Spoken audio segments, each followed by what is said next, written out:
मुख्यमंत्री फडणवीस आणि उपमुख्यमंत्री एकनाथ शिंदे यांच्याकडून नागपुरात संघाच्या स्मृती भवनात जाऊन डॉक्टर हेडगेवार यांना अभिवादन। भाजप आणि शिंदे सेनेचे मंत्री आमदारही स्मृती भवनात। अजित पवार यांच्या राष्ट्रवादीची यंदाही अनुपस्थिती।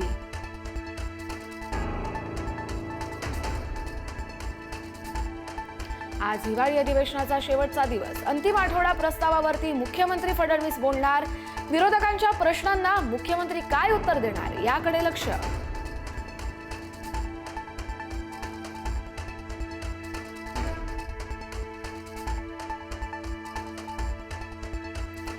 एकनाथ शिंदे 2 महिन्यात पुन्हा मुख्यमंत्री होतील। वंचितचे अध्यक्ष प्रकाश आंबेडकर यांचा मोठा दावा।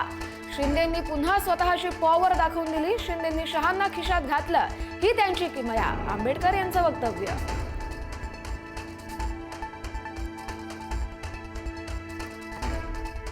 देशाच्या राजकारणात 19 डिसेंबरला मोठी घडामोड घडणार। काँग्रेसचे ज्येष्ठ नेते पृथ्वीराज चव्हाण यांचा दावा।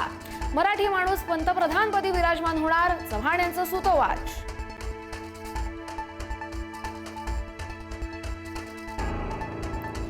रोहित पवारांविरोधातील अवमान प्रकरणी हक्कभंग समितीला अहवाल सादर करण्यास मुदतवाढ।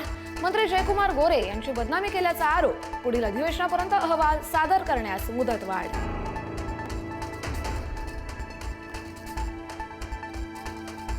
राज्यातल्या सगळ्या 29 महानगरपालिका एकाच वेळी घेतल्या जाणार असल्याची माहिती। नागपूर, चंद्रपूर महापालिका निवडणुका देखील वेळेतच होणार असल्याची माहिती।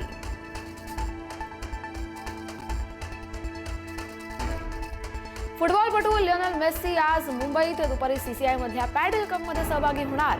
तर दुपारी 4 वाजता सेलिब्रिटी फुटबॉल सामना मेस्सी सचिन तेंडुलकरचीही भेट घेणार।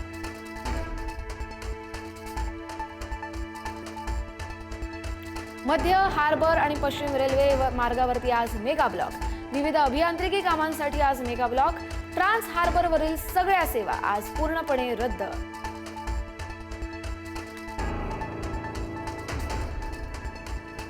सिडकोच्या घरांच्या किमती 10% कमी करण्याचा निर्णय। उपमुख्यमंत्री एकनाथ शिंदे यांची घोषणा। सिडकोची घरं आणखी स्वस्त होणार, तर आज आणखी 19,000 घरांची लॉटरी जाहीर होणार।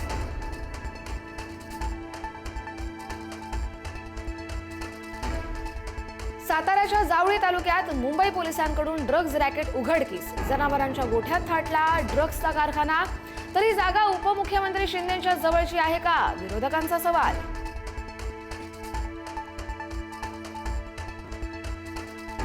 सांगलीच्या कडे गावात एकाच ठिकाणी दिसले 4 बिबटे। बिबट्याचा शेतकऱ्यावर हल्ल्याचा प्रयत्न, कुत्र्यामुळे वाचला जीव। शेतकऱ्यांमध्ये मात्र भीतीचं वातावरण।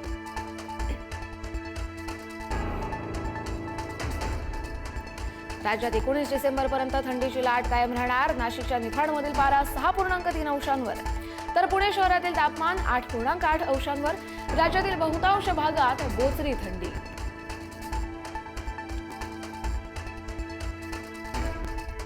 इंडिगोला प्रवाशांना 500 कोटींच्या वर भरपाई द्यावी लागणार। विमानांचं उड्डाण रद्द झाल्यानं प्रवाशांना बसला होता फटका।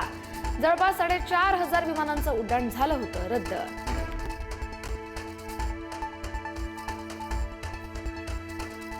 भारत विरुद्ध दक्षिण आफ्रिकेत आज तिसरा T20 सामना। शुभमन गिल आणि सूर्यकुमार यादवला सूर्ग बसणार का याकडे लक्ष।